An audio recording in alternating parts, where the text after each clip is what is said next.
My man, Yeah. Casey Kindle, love this episode. You know what I love most about it is it shows no kidding what can happen when you're intentional, when you surround yourself with a group of amazing dudes who challenge you and who just challenge the way you think, the way you define things, and to do something about it, right? Like Casey is a dude, like he just takes action, man.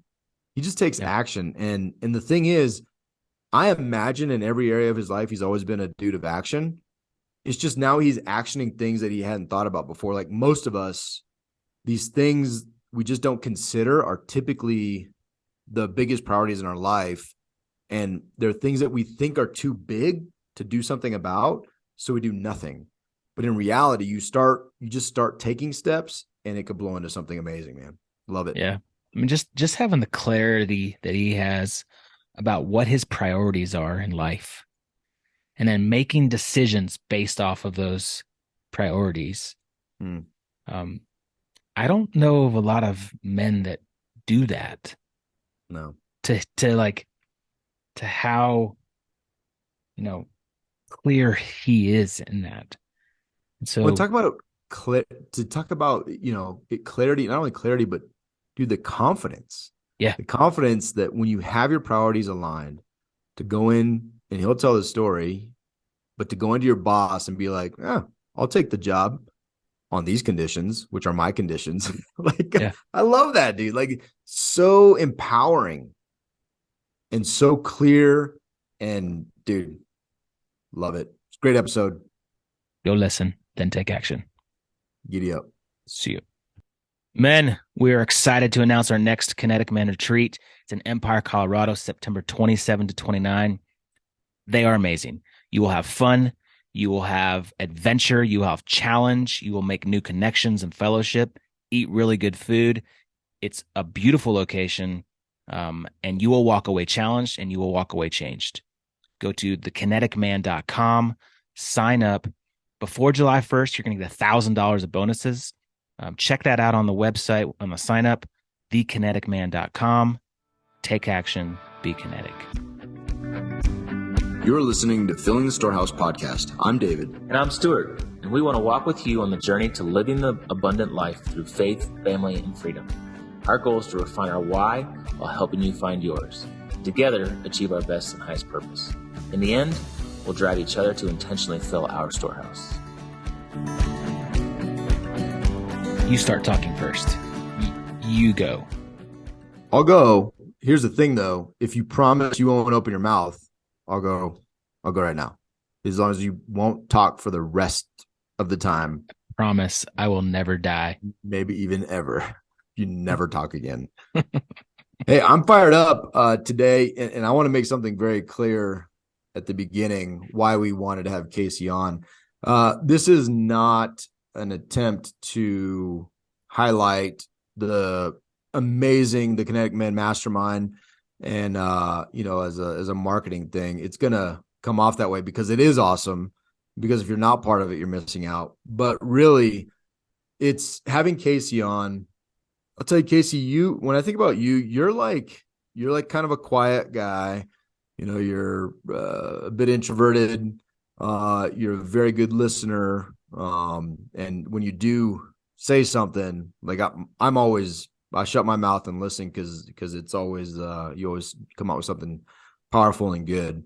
But I'll tell you, you are probably one of the dudes that pops to mind immediately that like has taken just massive, crazy, intentional action on a lot of the things, if not everything we do in the Kinetic Man Mastermind, right? And the point of why we even started this thing is so that we would have some education, we'd broaden our horizons, we'd have some different point of views, and then we would do something about it, right? We would take action to be different, to be better, to do things that really solidified at the calendar level and the checkbook level this life that we really want to live. And you pop to mind immediately as someone who has just like grabbed the bull by the horns, man. And you're like action, action, action, action. But what's powerful about that is is not just taking action, but there's been a profound change in your relationships. And there's things that, like, I remember back when we had the conversation about you and your son specifically, how you just felt a disconnect.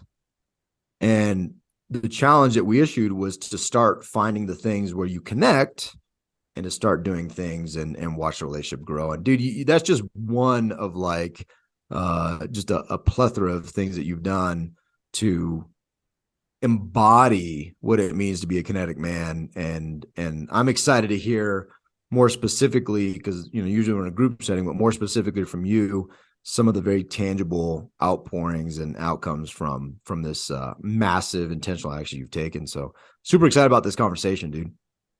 Well, I appreciate it, Dave. And the comments about, I'm quiet and I normally spend a lot of time listening. I mean, it's absolutely true. Being around a group of guys like this in the mastermind, I think that's an easy role to take. I mean, there's so much, just positive thought that's coming out, from every different direction. And I do like to sit back and kind of take my time and process kind of everything that's happening and really think through, what is being said and how it impacts and how it specifically applies to me. And, I really appreciate you guys for recognizing, the actions that I'm taking, because to be honest, you don't always see them at that level when you're living them day to day, right? Like the 1% change is a little bit harder to notice, I think, when you're living in it day over day. But as I was kind of getting ready to record this podcast, I spent some time kind of thinking back on, what has this mastermind meant to me and my family and my relationships and just my personal growth. And it's easy to see how I have become, better by being involved in this. And like you said, taking action, taking these conversations seriously and finding ways to apply them to my life. Well, dude, before we get into kind of some of the actions that you've taken, let's get a little rewind and kind of, tell us about who Casey Kindel is. Besides being my cousin and living here in Colorado and just being a huge part of my family's life, tell us about, how you grew up and then what you do now. Yeah. So I was born and raised in rural South Dakota, north central South Dakota, to be specific. Very small town, 700 people. Grew up in just a different environment, I think. Everybody knew everybody, very small community, graduating class of like 30 people. Basically went to high school, grade school, middle school, high school, all in the same building, same set of teachers. It was pretty unique. Then graduated, ended up going to college in South Dakota. And my wife, Sue-Ann, got recruited to play soccer at the same school I was going to. So we met, got married basically the summer after we graduated college, bought a house in Aberdeen. We're living there very happily. And then one day she kind of came home and said, I want to move to be closer to my family, which was all out here in Denver. So, young, didn't have any kids at that point, picked up, moved out here, have been in Denver for, about 14, 15 years now. Professionally, I work in supply chain for medical device companies. I've done that basically 2 different companies throughout my career here. And that's still what I do today. And you have 2 amazing boys. I have 2 boys, a 7-year-old and 9-year-old, Harrison and Calvin. Yeah, my wife, Sue-Ann, her and I have been married for, again, about 15 years now, going on, it'll be 16 years this year. That's awesome, man. Well, you and I talk regularly, not only just inside the mastermind group, but outside of the mastermind group as well. We live pretty close to each other and spend a lot of time with our families. Our children are close in age and they get along fantastically and they have a blast together. So I want to get into some of this stuff. Let's start with I think where we start with core values. We start talking about that very early on in our mastermind group, and I know this is something that you latched onto and just again took action on it. So talk to me about like your family core values, how you kind of came up with them, and what you do with them on a regular basis with your family, and how you ingrain those into your daily life. Absolutely. I do have to give, I think, a shout out here. I think it was the podcast you guys had with Lyle. There's a portion in that where he was talking about how he did this with his family, I think, as well. And basically, what we did was we took our last name, Kindle, and came up with a value for each letter in that word. So kindness, integrity, never stopping, daring, empathy, and loving. And we sat down as a family and we went through this exercise. My kids, again, they're young, but they were excited to talk about this, and they enjoyed, coming up with words that start with those letters and all of that. But then we really got a chance to talk about, empathy is not something you talk about a lot with a 7-year-old, right? Integrity is not a word that comes up a lot in a 7-year-old's vocabulary, or a 9-year-old's.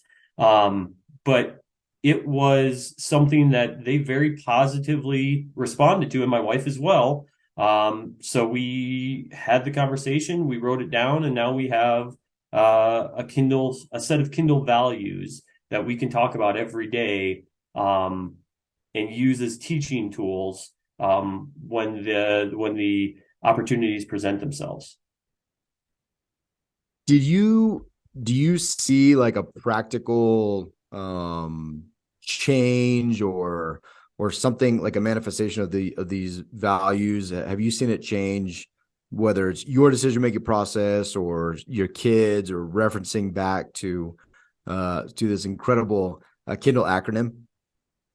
Yeah, absolutely. Even, certainly in myself, like I find myself trying to find those opportunities to use this as a learning tool, right? When they're fighting with each other, right? Because, young kids, young boys, that's what they're going to do, right? It's easy to pull them aside and say, hey guys, what does K stand for in Kindle? And they immediately both know it's kindness. And it's like, hey, are you treating everybody around you with kindness right now? No, we're not. Okay. And you can see, like, it's a stop and it's a reset, and it's a chance to have that very quick conversation that becomes, I think, familiar. And it's a really good tool for them. It helps me, again, in decisions I'm making day in and day out. How am I treating my kids? How am I treating my wife? How am I, treating a stranger walking down the street? So I think by coming up with these and bringing them to the forefront, it's easier to reflect back on them and have them constantly fresh in your mind.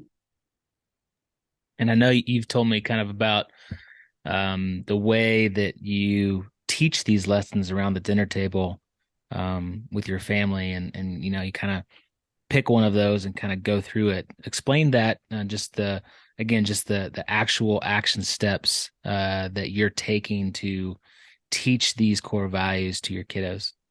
Yeah, so that kind of manifests itself at a Sunday night dinner. We have a family meeting.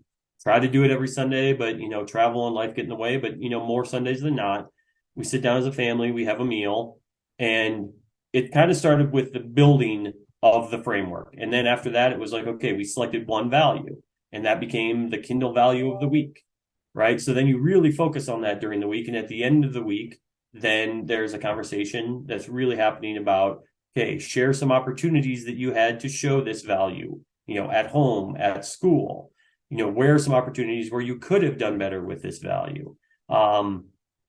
And then, we kind of talk about it, and then we've gone as far as, we vote a Kindle of the week. So we all sit down and everybody votes, and whoever wins now gets a Kindle of the Week award. And, it's a little homemade sign that we made, but it's something, and the kids love it. I mean, Sunday comes around and they're asking to vote, and they're asking to sit down and have these conversations. So,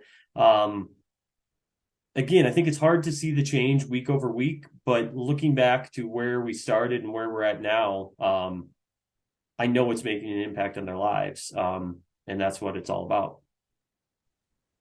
But dude, not only is that like super rad, but Stu and I talked about this. We recorded something earlier, and I'm not sure when it'll come out, but we talked about the idea of legacy and inheritance, and how the very cheap versions of that are all money driven, right? Like they're all okay, well, what I want to leave my kids is a pile of money or whatever it is. And that's so insignificant compared to what we could leave them as our influence and impact as dads and in the family dynamic. And this, what I hear, dude, is like these kids are being ingrained from a young age with a number of things that are very, very powerful from a legacy perspective, right? Like they are learning core values. They're empowering their name with these attributes that define who they are and who they want to become. They're aspirational and they're very tangible at the same time.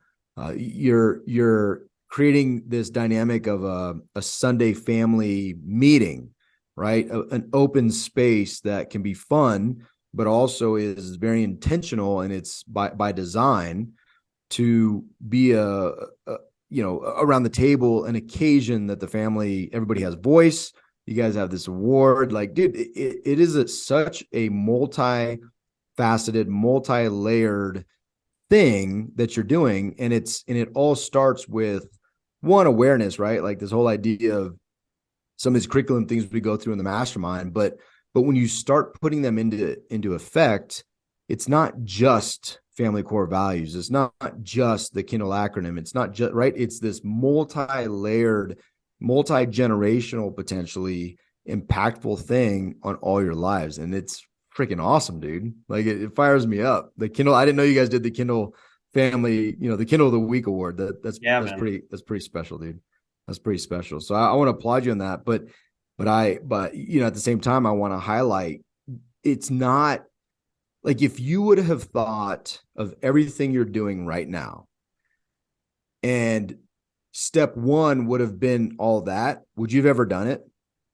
No, absolutely not. Right. Like looking at it seems too big to tackle, right? Like to put all of this in place at once, but having the conversations and being able to just kind of step into it, I guess, a little bit naturally, right? And I don't know if I was lucky. I don't know if it's just the way it is, but like my family really accepted it and everybody was excited about it. And so it was easy to kind of take this thing and keep refining it, and now at the Sunday meetings, we're starting to add pieces about like financial literacy, and we're working with the kids on like budgeting and giving them, I don't want to call it an allowance, but they get money, and I want them to see like, how is their account, right? Is it growing? Is it shrinking? Like, hey, I spent $10 on this thing. That's 2.5 weeks of, allowance. Was that really worth that spend? So we're continuing to grow and adapt these meetings as the kids are growing, as things are happening in our lives, as conversations are changing.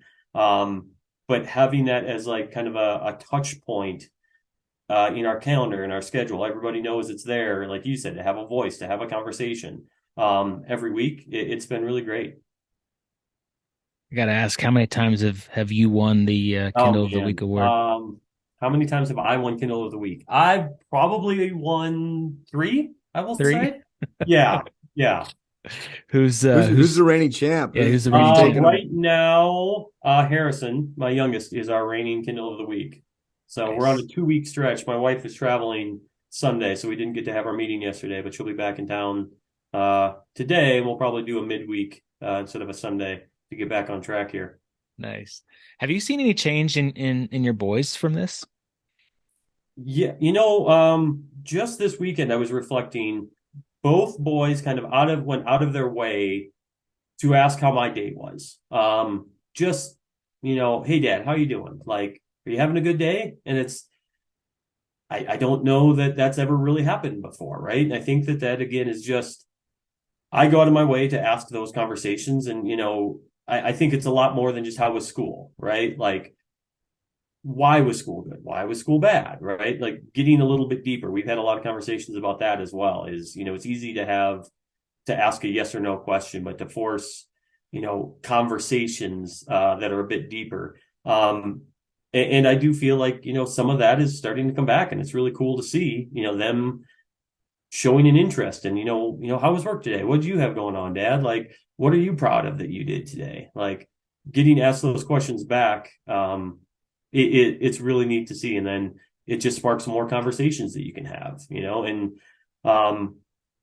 being really honest, with them, I think is another, uh, we talk a ton in the mastermind group about, being open and vulnerable, right? And I think that goes with your family and your kids as well, right? I think a lot of people don't want to talk to their kids about what they have going on in their life, or, these are the 3 or 4 things that I'm thinking about and I'm stressed about, or, they're just taking up space in my mind. And you don't have to go, super deep, but like sharing some information with them and, keeping them up to speed on what's happening around them, I think is cool, and they enjoy it.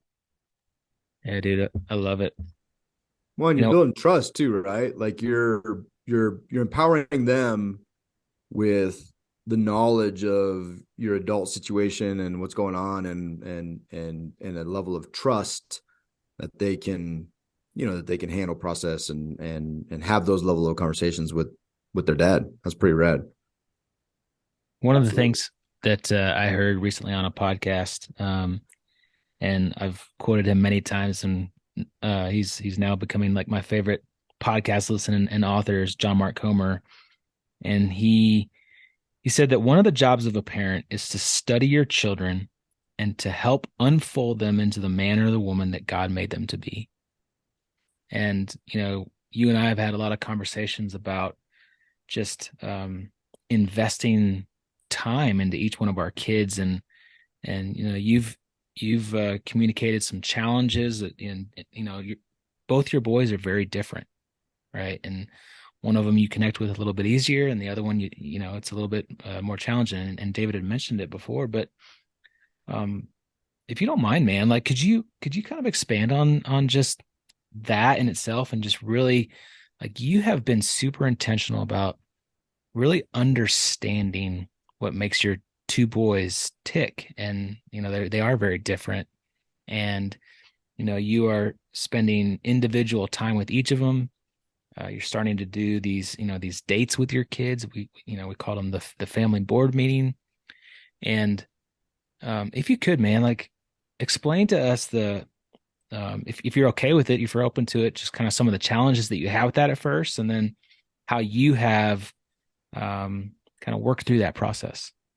Yeah. I think it started with, just thinking about those deltas in your life from where you are and where you want to be, right? This is one of the things, again, that we touched on. And I think I already knew it coming into the mastermind, but like this, talking about it and thinking about it really kind of forced it to the forefront. Is I saw, like, my boys are both young, right? And they both still like spending time with me, and they both like to be around. But I know as they get older, that's not always going to be the case. So I saw, if nothing changed, I could easily see a future where I just didn't have a strong relationship with one of my sons, just given the fact that him and I, like, our natural tendencies aren't the same, right? Like, he likes X, I like Y. It's just not as naturally easy for us to find common ground.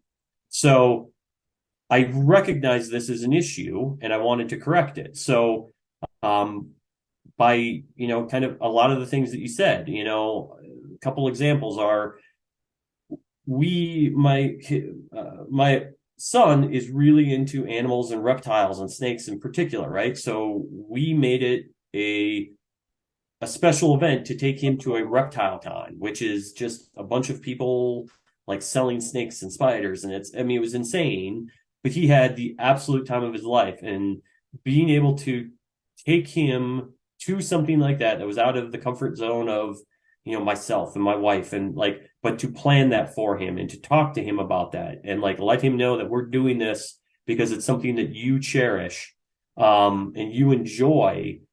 It was really meaningful for him. And he was so appreciative, and it starts building that connection, right? And then, like you said, we call them love days, but they're, parent board meetings, or family board meetings, but one-on-one time, just you with each of your children. My son and I, we did this, and we did an escape room. And again, I had done an escape room with my wife as a date like a month prior. And we come home and we talk about it. We were telling them how much fun we had, but that was a conversation, like a one-off, that I never expected to come up again. Then his first date day or love day, He's like, Dad, I want to do an escape room. You and me, that's what we're doing. And we went and we had like the time of our lives, and we worked together and we solved problems and we laughed, and we were under pressure, but like we worked together. And again, it was just a tremendous positive experience. So continuing to look forward and continuing to apply this level of intentionality to relationships with both of my sons and my wife and other friends, it's going to pay off. And I see that delta that was bigger being smaller and continuing to shrink and being more in line with what I hope it can be.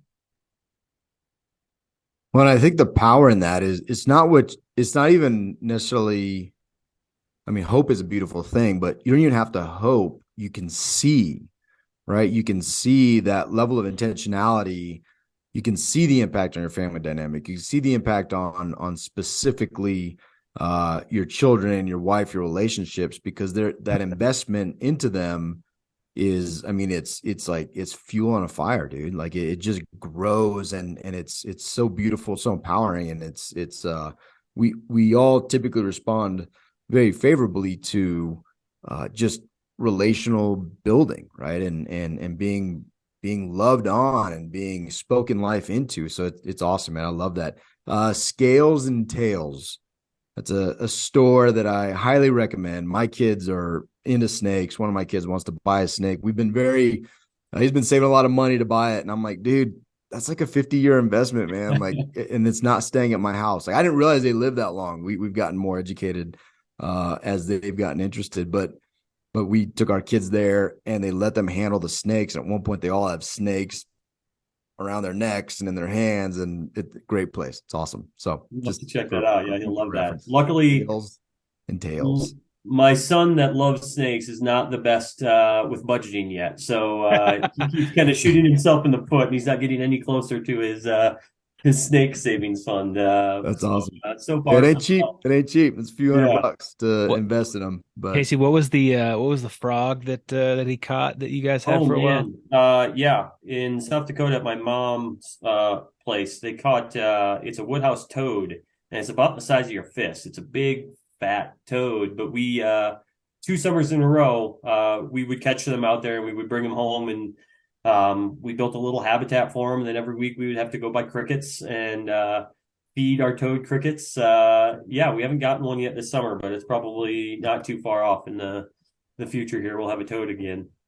Nice. Yeah, those things are big. They're like, I mean, yeah, they're large. Hey, and I also want to emphasize, this sounds like, this all sounds beautiful, kumbaya-y. I mean, it sounds like almost sounds easy, right? And I don't want to lose something in this. This was a big struggle. Like, I remember the meeting that we had where we talked about when we were in the family part of our curriculum, and this was like, no kidding, a source of almost pressure, sadness. It wasn't a high point. When you were describing your relationship with your son and the concerns you had, and how there wasn't this natural draw that you guys both enjoyed similar things, or whatever the desire was. And so I don't want to lose the fact that where you started was not from a position of power and like this bubbling over enthusiasm. It was a point. It was a valley. I would say it was a valley, and it was a challenge, right? It was something you were deeply concerned and saddened by. And then we issued a challenge. And I remember that conversation, and it was like a light bulb went off, and you started exploring doing the things with your son that interest him. And it just turns out in a beautiful way, because a lot of us, a lot of us, just human nature, we perceive this level of work that would go into building this relationship, and we just don't connect, and all this stuff. But oftentimes it's just these little tiny simple steps, an awareness of something different, and these little steps that can get us to a place. And sometimes we discover that, well, actually, I really enjoy this thing that I never even considered, that I thought I might not even like, right? And part of that is also seeing the joy and the connection over these different things.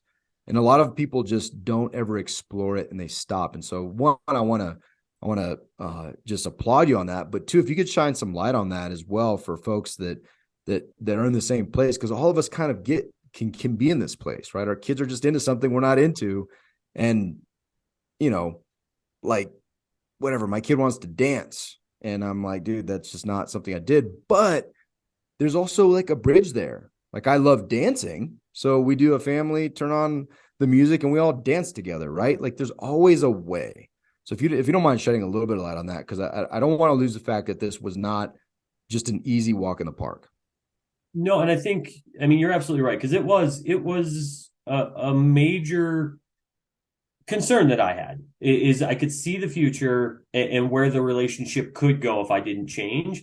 And I think there's a large part of it that is me taking responsibility for my end of it, right? Like I can't look at both of my sons through the same lens. Everybody's different. Everybody needs to be treated differently. And taking some time to like work through all of that stuff in me internally is like, I can't expect the same from both of my sons. They're going to have different preferences and different wants and things that drive them differently. So I think me stepping back from kind of a single minded point of view, realizing where that was getting us, and then transitioning to be more, open to new and different things, right? To try different things. And if you're not trying different things, you're never going to get anywhere, right? You're going to keep getting the same results. So it was, like you said, let's take some steps, let's try a few different things and let's see what works. And, one thing leads to another. And, I'm not going to say that we're sitting here and, we're best friends and we never get mad. And like, I never, get mad and yell at my kids, because I still do, right? I mean, it's still part of it, but it happens less and less. And there's a lot more conversations that are happening in between at this point. What about your relationship with Sue Ann, with your spouse? How's that looking? No, it's been really good because again, I think applying some intentionality, we were very much going down a path I think that's very common today, which is we were roommates. We were living together and we were taking care of the kids, and that was the sole focus of the relationship.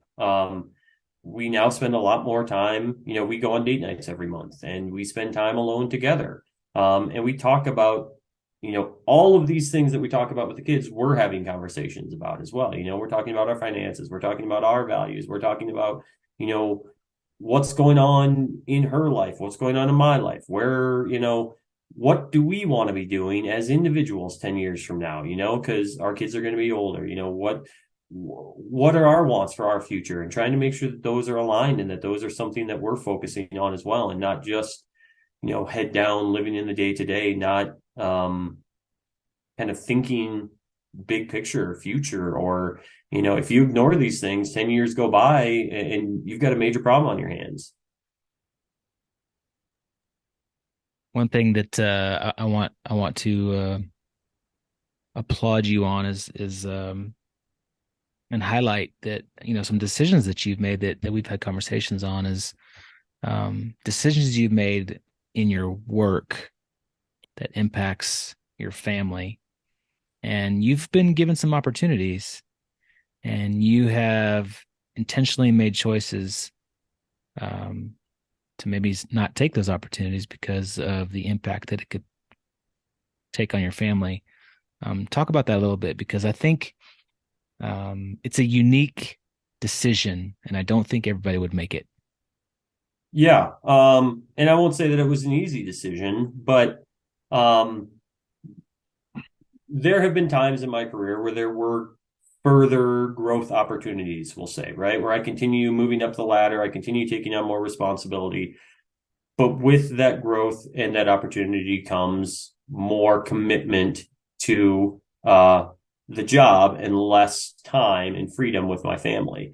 And COVID, that whole time around COVID was really kind of a trigger point, I would say, for this for me, right? Like is all like most of us, we got sent home and I was working from remote, and I really like it opened my eyes to like, holy cow, like this matters. This is different. Being able to be remote, being able to walk my kids to school every day, being able to have breakfast with them, make them breakfast, bring them home from school, sit down and do homework every day, and not constantly be in this rush of, I've got 1,000 different things going on.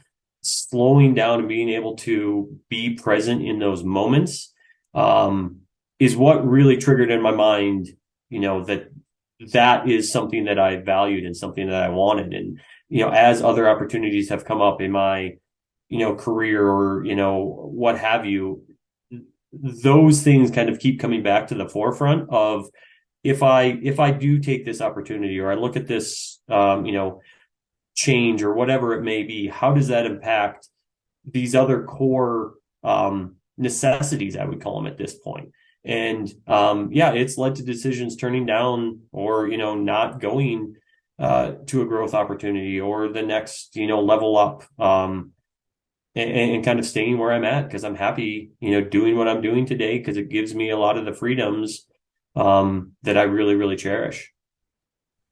I love Judy. I know you got, sorry, I've been stepping on you, but like, I love the conversation that you told me about with your boss where, you were like, yeah, hey, I might take this opportunity, but it has to be remote. And I'm not going to travel and I'm going to work from home.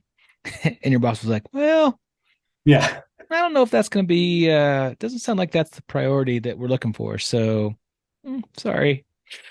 I was like, dude, I love that. Like, no, these are my priorities. And I'm going to stick to them. It's freaking And awesome.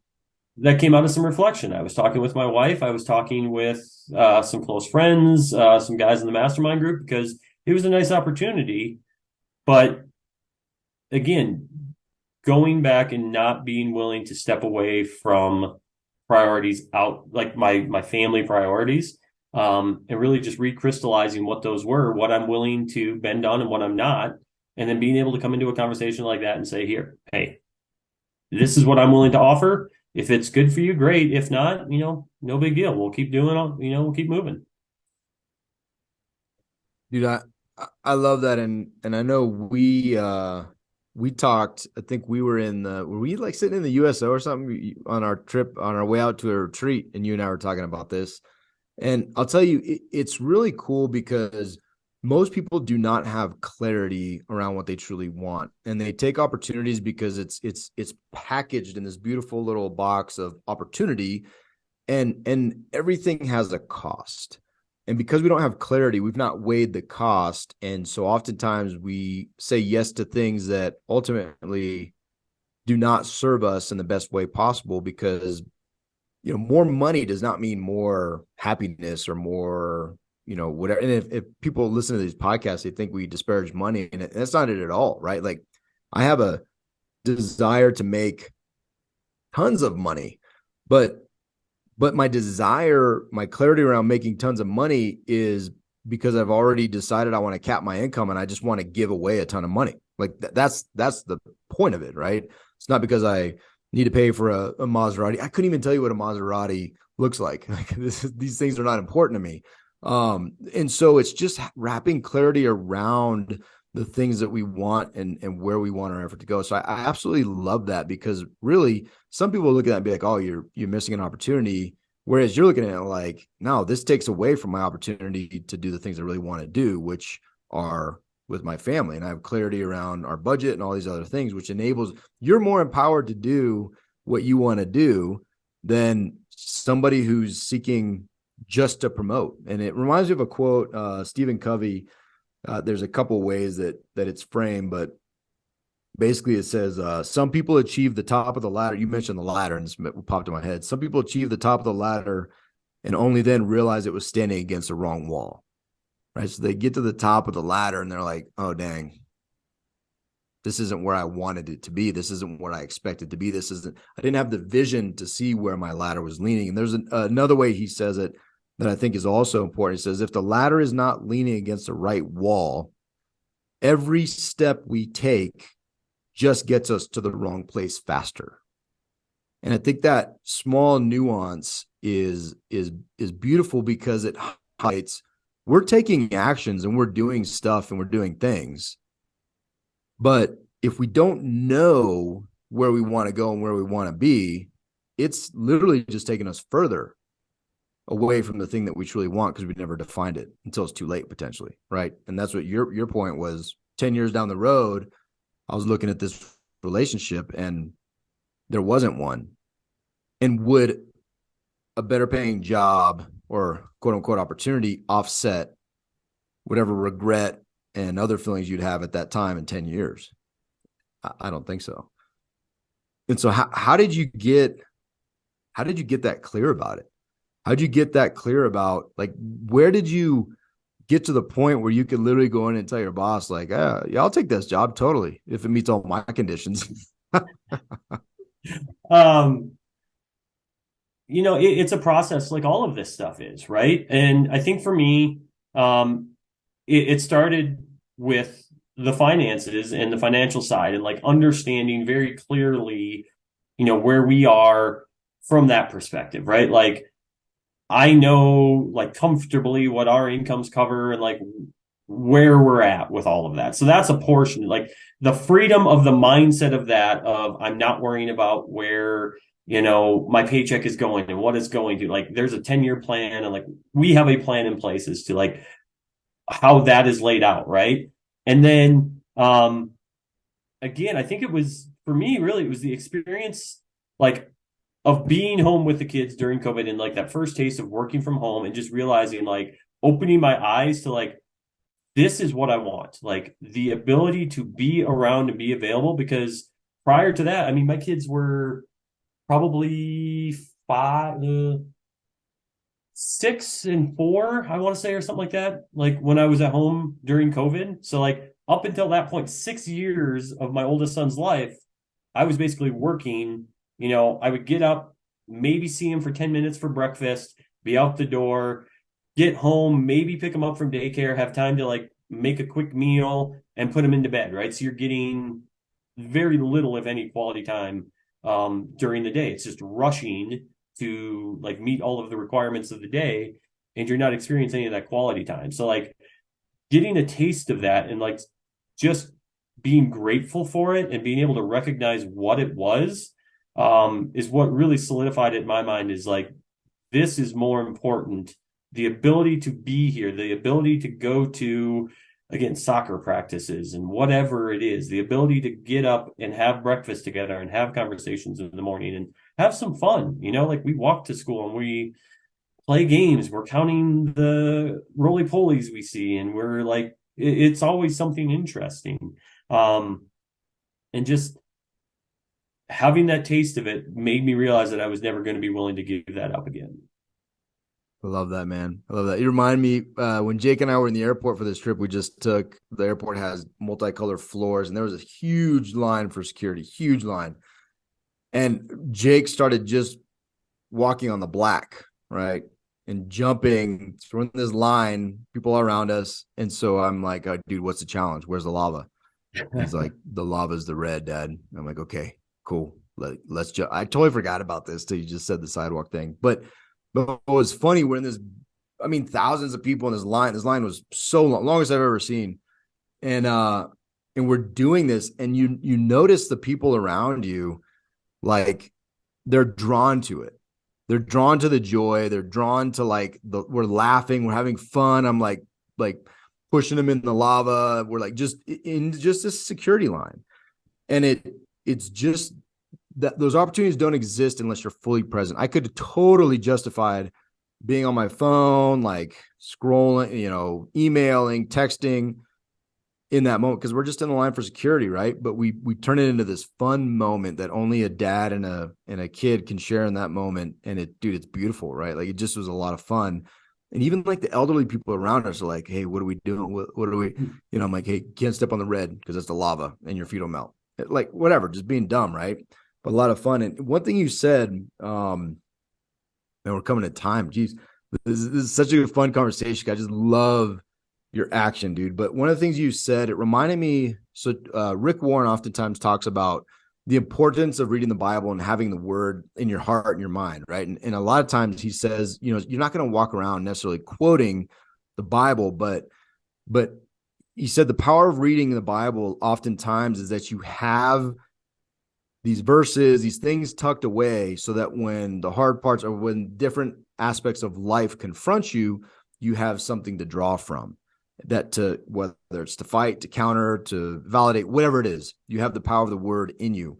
And you said that one of the powers of the group of the mastermind, I'm not equating the mastermind to the Bible, don't get me wrong, but one of the powers of the mastermind is that we talk about things and it's very deep, profound, things we hadn't necessarily considered. We get other points of view, and that stuff is in here. It's like a residual thing that's in there. And you highlighted that weeks later, a situation will arise and it'll come back to the forefront. You're like, oh, we talked about this thing. And this was this is what, you know, J-Rob said that he'd do this in this situation, or whatever it is, right? Somebody said something that's impactful and you use that in the moment to be intentional. And I love how you said that, because it all goes back to, you have to be surrounded by the right people. You have to be having the right conversations. You have to have the right focus and the level of intentionality to be able to draw excellence back into the current moment that you're living in, to make decisions that will be impactful for the future and to impact those around you and to serve and to love them. And so I love how you highlighted that before we hit record, because it's so true, man. I can't tell you how many times something comes up and I'm like, oh man, oh yeah, I should do this thing because we talked about this and someone said it was really powerful. And so like, I'm going to do that. And so I love that truth, but I also love, dude, you've taken so much action.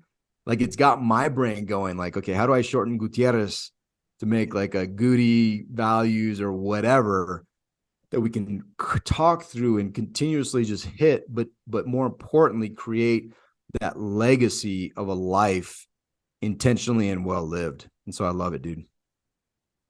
I appreciate that. And like, you know, we were talking about it, I think, before we hit record, but yeah, I mean, you hit the nail on the head, is having those tools in your tool belt to, like, when life situations come up, and being able to kind of rely on experiences or conversations that have happened in your past, and being able to just sit and think about them for a time, and then how can you best apply them, you know, to your particular situation.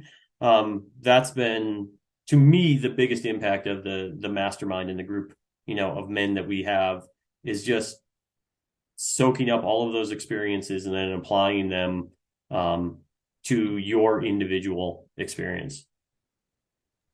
Dude, with just a few minutes left, I want to just hit just a few more of these things that you know that I've noticed that you're doing, and you know, these action items, because they're powerful. And I think if someone hears that and be like, oh, I need to do that too. So talk to me about your conversations and your letters that you've written to your parents, and these gratitude journals and these conversations that you're having, that you have started. Yeah. So for Christmas, I don't remember if it was a challenge. If it was a conversation we were having. I don't remember exactly what the genesis of it was, but I sat down and I just wrote a very honest, like, letter to both of my parents about, you know, my parents got divorced when I was in college. So there was some, I think, undealt with emotion there that I'd never really communicated back to them. So it was really just kind of being an honest letter to both of them about, you know, you guys made the decisions that you made, and here's where we're at today. And I am thankful for everything, like all of the stuff that you taught me, because I wouldn't be where I am today. But I also see that, you know, some of these decisions put you in a place that I don't necessarily want to be in. And like, kind of confronting all of that, it was, you know, thankful. And it was, you know, just some honesty, I think, that had been bottled up for a long time. So it was very well received. Both of my parents, you know, sparked conversations out of it that were amazing. And then continuing on that, you know, recently I had a chance to, you know, my dad lives about 12 hours from where I am. He lives, you know, back where I grew up, and we don't get to see each other, you know, as regularly, you know, as somebody that's a bit closer, but had some time together. And, you know, I just really had a I felt that I really needed to make the most of that opportunity. And him and I sat down and we had a conversation. Literally, we were up until 4 a.m. talking about just life, questions I had never asked him. Um, just it started off, kind of innocuous, and then I took it to a level I felt was pretty deep, and we had very meaningful conversations. Probably, I'm not even gonna say probably, definitely the most real conversation I've ever had with my dad, like about life and about what he had going on and the decisions he made, you know, about X, Y, or Z when we were growing up, and like just questions that I've always had that I've never gone out and asked. And it was amazing. I mean, it was one of the best experiences, that him and I probably have had together. And that's, the type of stuff that, again, just having some intentionality and going in and realizing that there's only so many opportunities to have conversations like this, and you've got to take advantage of them. That's beautiful, man. I love that. Before I went on my trip and I didn't have a chance to uh do it. I wanted to set up the occasion to do it beforehand and have a deeper conversation. But I called my dad. I'm like, hey, I'm taking Jake on this trip. Is there anything that you want to tell my son that you want him to take on from you? Right? Like just this question. And then I said, is there anything? And is there anything? I said, for consideration, I want to have this conversation. I want you to be, I don't want to put you on the spot because it's very unique and it's very unusual in a great way. What you just described, right? Those types of conversations, asking your dad, hey, I would love for you to pass on to my kid something that you wish that your dad would have maybe passed on to you, like giving an opportunity for that space to be able to have that conversation, right? And I think it's amazing because we don't do that. We're uncomfortable with it. We're afraid of what's going to happen. And like you highlighted, it's most likely going to be a really, really positive experience. And at a minimum, you're growing closer to somebody. You're getting to know them better, even if it's your dad, even if it's somebody that you've a sibling or somebody you spent your entire life with potentially. Like we are very complex human beings, and there's a lot there that we don't know about each other that we can learn and grasp. And so I appreciate you asking that question, Stu, because it gives us an opportunity to do these things before, because I guarantee you, and I feel this. So my dad, when I say dad, he's my stepdad. He's my stepdad for most of my life. But my dad, biological father, he passed, and there's no more opportunity to learn about, how did you come over here from Mexico? Like, what was that like? Like, just that is like fascinating, Mm-hmm. right? And it's gone now.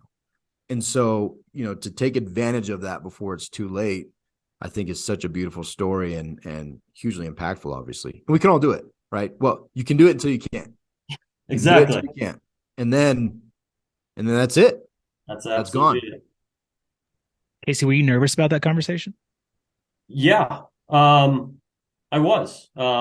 It was, like I said, that we had never had conversations kind of at that level, like really personal, asking background, like questions like that. So yeah, there was a part of me that was nervous to have it, and didn't want to. Uh, if I hadn't been intentional, and really pursued it, it's very easy to see a scenario where it just never happens, and then time's gone, and you're wishing that you had. Yeah, it's good, man. Well, dude, I am incredibly proud of you. You have impacted me hugely in a positive way, and you've been so encouraging.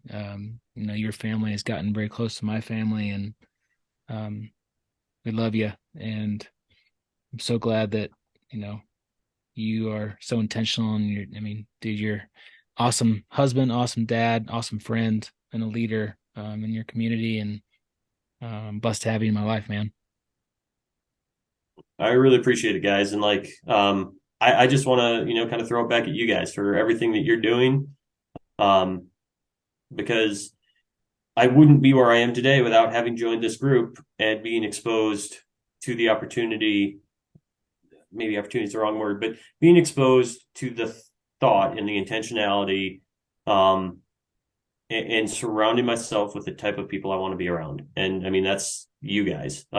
So I love you guys and just thank you for everything you're doing. Yeah, man. Well, if people want to reach out to you and kind of, get more nuggets of information on what you're doing with your kids and with your spouse and with your family, how do they get in touch with you? Probably the easiest is just to, you can email me. It's, casey.kindle@gmail.com. That's probably the easiest way. I'm on LinkedIn. I've deleted most of my socials, actually. That's another thing I've been working on as part of this group. So I'm slowly kind of stepping away from a lot of that, but You're not on TikTok? I'm not. I No? deleted Oh, TikTok. I deleted Facebook. I still got Twitter. I'm trying to convince myself to get rid of it, but we'll see. that's good, man. But That's dude, good. Casey, I love you, brother, and I'm just, I'd say I'm proud of you, but that implies that this is a one-way street. I am completely challenged by you as well. I am made better by you, by the actions you take, by the radical, um, the radical level of commitment that you have, and dude, seeing you make decisions based on priorities and clarity is just pure joy to my heart, to see that. And so, dude, I am challenged by you. I am growing because of you, and I love it, man. You keep crushing. Love having you in this group. Loved getting to know you, and man, super excited for you and your family and the generational impact you're making, buddy. Thanks, guys. Guys and gals, reach out to Casey. We'll put his email address in the show notes. He's not on TikTok. He's not on Facebook. He is on Twitter, LinkedIn. apparently Twitter. Apparently And the Twitter. links. Twitter the Yeah. links. Hey, and if this was impactful to you, share it with somebody. Tell somebody about this. And more importantly, go take action. Go do some of the stuff that Casey's doing. Like, be intentional with your kiddos, with your parents, with your spouse, and create more positive, stronger, deeper relationships. And if it wasn't impactful, check yourself. Before you wreck yourself. Awesome. Giddy up. Giddy up. Make it a great day, friends. Love you guys. See Talk to ya. you soon. See ya. Casey is one of the biggest reasons why I'm so fired up about the Kinetic Man Mastermind, opening the doors for another house and getting more dudes to just come to similar realizations, but to their own unique, specific actions that drive generational legacy, whatever, long-term change to their families, to them. And dude, to talk about living an intentional, purposeful, examined, beautiful life, like that's what it looks like. Yeah, dude. There's been so many things that I have put into action because of what Casey has said. We didn't even hit on this in the recording, but one of the things I want to mention here is he emails his kids every single week. He set up email addresses for his kids, and then he sends emails to them just about, something they did together, a lesson learned, a thought, pictures, whatever it is. And then he plans on essentially telling his kids about these emails, giving them the email addresses when they're, 18 years old. They're going to have like hundreds of emails of basically just memories that they've created from dad. How rad is that? Super rad. Yeah. Super So rad. I've taken that and I'm doing it myself, and I'm so excited about it. But like that it sounds so simple, but it's just taking the action and actually, doing it. So yeah, Love it. we are starting another group, starting in September. Applications are open. Hit that join now button on our website, and come be a kinetic man and like make generational impact, like Casey is. And to close out, in the hopes that my children listen to this podcast years from now, Maya, Jacob, and Noah, I absolutely love, cherish, and adore each of you more than you'll ever know. Yeah, me too. Giddy up. Giddy up. See ya. Thank you, friends, for listening to Filling the Storehouse. If you are growth-minded, community-focused, and willing to take uncommon action to redefine success and live an abundant life, visit our website at www.storehouse310.com to see all the ways we can connect. Yeah, on our website, you can find information on everything we're doing, like joining our meetup page to get the details on our webinars and our local Thursday gatherings here in Colorado. From our site, you can also find information on and sign up for our next retreat. Finally, we always appreciate your love and support. Please share this episode and go rate us on your podcast player of choice. Thank you again. Now go fill the storehouse.